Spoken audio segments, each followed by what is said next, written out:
Hello प्यारो बच्चों, जैसे कि अपने पहले वीडियो में आपको समांतर माध्य निकालना सिखाया था साधारण। इस वाले वीडियो में मैं आपको बारंबारता वाला जो सूत्र समझाया था उसके भी सवाल कुछ सिखाऊंगी। और आज हम आपकी अभ्यास जो है गणित की कक्षा 7 की अभ्यास 3B करेंगे, जिसके साथ आपको ये जो है समांतर माध्य के दोनों जो सूत्र हैं उसके संबंधित सवाल अच्छे से क्लियर भी हो जाएंगे। देखो शुरू करते हैं। जैसे अभ्यास 3B का पहला प्रश्न है। प्रश्न नंबर 1, किसी कक्षा में 5 शिक्षार्थियों ने गणित की परीक्षा में क्रम से 40, 50, 68, 70, 72 अंक प्राप्त किए। शिक्षार्थियों का समांतर माध्य ज्ञात कीजिए। बच्चों, हमें आंकड़े क्या क्या दिए गए हैं? आंकड़े वही होंगे जो बच्चों के गणित के अंक हैं। तो हमें आंकड़े कौन कौन से दिए गए? 40, 50, 68, 70, 72। इस प्रकार हमारे पास ये कितने आंकड़े हुए? 1, 2, 3, 4, 5, यानी कि 5 ही छात्रों की क्या है संख्या, उन्हीं के ये गणित के अंक हैं। तो यहाँ पे जो आंकड़े हो जाएंगे वो हो जाएंगे इनके अंक, और शिक्षार्थियों की संख्या क्या हो जाएगी? आंकड़ों की संख्या। तो समांतर माध्य के सूत्र में हम इसको रखेंगे। सभी समांतर माध्य का सूत्र क्या होता है? सभी आंकड़ों का योग बटे आंकड़ों की संख्या। तो हम समांतर माध्य को सूत्र में इसको रखते हैं। जैसे पहला आंकड़ा, पहले अंक 40, दूसरा जमा 50 जमा 68 जमा 70 जमा 72, और ये क्या हो गया? इनका आंकड़ों का योगफल हो गया।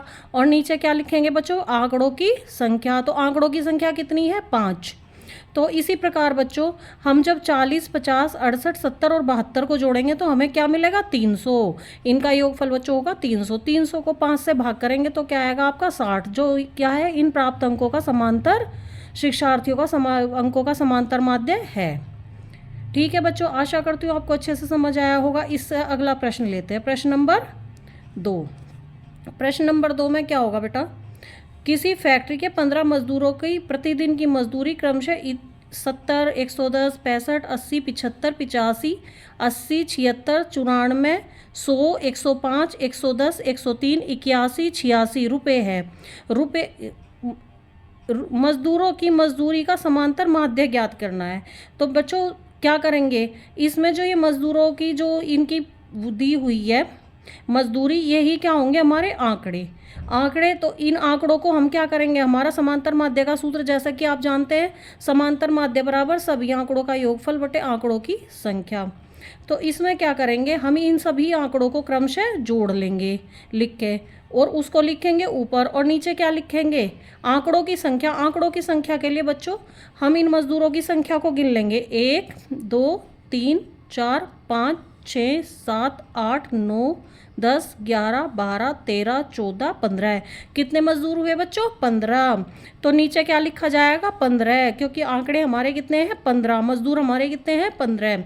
तो इस प्रकार जब हम ऊपर के इन मजदूरी को जोड़ेंगे तो वो आएगा 1320 रुपये, और नीचे जब भाग करेंगे इसको 15 से तो हमारा क्या मिलेगा? 88। तो इसका समांतर मजदूरी का समांतर माध्य क्या निकला? 88 रुपये। इसी क्रम में तीसरा प्रश्न, नीचे दी गई सारणी के आंकड़ों का समांतर माध्य ज्ञात कीजिए।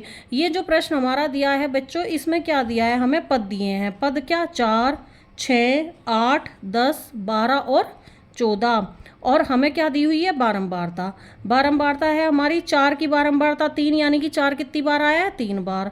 6 की बारंबारता 4, 8 की बारंबारता 2, 10 की बारंबारता 2, 12 की बारंबारता 6, 14 की बारंबारता 8। जब हम इनकी पद से और बारंबारता से हम क्या निकालेंगे? x गुना f। एक्स एफ कितना आएगा बच्चों? 4 तिये 12, 6 की 4 में गुना करेंगे, 6 चौक 24, 8 दूनी 16, 10 दूनी 20, 12 दून छिका 72, 14 अट्ठे 112। हमारा बच्चों ये प्राप्त हुआ। इसमें हम क्या करेंगे? इसमें हम जोड़ेंगे, इसको हम जोड़ेंगे इसके, क्योंकि हमें चाहिए सिग्मा एफ। जब सिग्मा एफ हम करेंगे प्यारे बच्चों, तो सिग्मा एफ हमारा कितना आ जाएगा? बारंबारताओं को जब जोड़ेंगे तो उसको ही बोलते हैं, सिग्मा का अर्थ है योग, बारंबारताओं का योग। तो हमारा बारंबारताओं का योग आ जाएगा 25। क्या आ जाएगा प्यारे बच्चों? 25। और इसी तरह हम सिग्मा एफ एक्स निकालेंगे। सिग्मा एफ एक्स जब इनका ये गुणा हमने की हुई है, इसको सारे को जोड़ेंगे तो हमारा आएगा 256। अब हम क्या करेंगे बेटा, दो सिग्मा एफ एक्स हमारा आया 256 और सिग्मा एफ आया हमारा 25। तो हमने जो समांतर माध्य का सूत्र बताया था वो क्या बताया था, सिग्मा एफ एक्स बटे सिग्मा एफ। तो उस सूत्र में इसको रख लेंगे। सिग्मा एफ एक्स की वैल्यू कितनी है 256 और सिग्मा एफ बारंबारताओं का योग कितना है 25। तो जब 256 को 25 से भाग करेंगे तो हमें क्या प्राप्त होगा 10.24। इसी प्रकार बच्चों इसी से ही रिलेटेड हम इसका चौथा प्रश्न करेंगे। उपयुक्त आंकड़ों का समांतर माध्य ज्ञात कीजिए। इसमें बच्चों हमें क्या दिया हुआ है, शिक्षार्थियों की ऊंचाई दी हुई है। शिक्षार्थियों की ऊंचाई दी हुई है कितनी, 140, 147, 148 दिए। देखिए ये क्या दी है, शिक्षार्थियों की ऊंचाई। और फिर क्या दिया हुआ है, बारंबारता। तो बारंबारता ये दी हुई है। हमें बच्चों आपको मैंने सिखाया था कि क्या करेंगे, हम पद से बारंबारता की गुना कर लेंगे। हमें x गुना f निकालना है, ठीक है। तो क्या होगा, 140 की 3 में गुना करेंगे 420, 147 की 4 में गुना करेंगे 588, ठीक है। इसी तरह इनके आपस में गुना करते जाएंगे, पद की और उसके सामने वाली बारंबारता की, उसमें गुना करते जाएंगे। और फिर बारंबारताओं का जो योग करेंगे वो होगा सिग्मा एफ जो कि 50 आएगा, इनको जोड़ेंगे तो। और x गुना f की जो योग करेंगे उसको बोलेंगे सिग्मा एफ एक्स, जो आएगा 7,557, ठीक है। सूत्र समांतर माध्य का सूत्र क्या होता है बेटा, सिग्मा एफ एक्स बटे sigma F. Sigma F x कितना आया 7,557 और सिग्मा एफ कितना आया बेटा 50। जब हम 7,557 को 50 से भाग करेंगे तो हमें मिलेगा 151.14 सेंटीमीटर, जो कि इसका समांतर माध्य होगा, इन ऊंचाइयों का समांतर माध्य होगा। आशा करती हूँ आपको अच्छे से समझ आया होगा। धन्यवाद।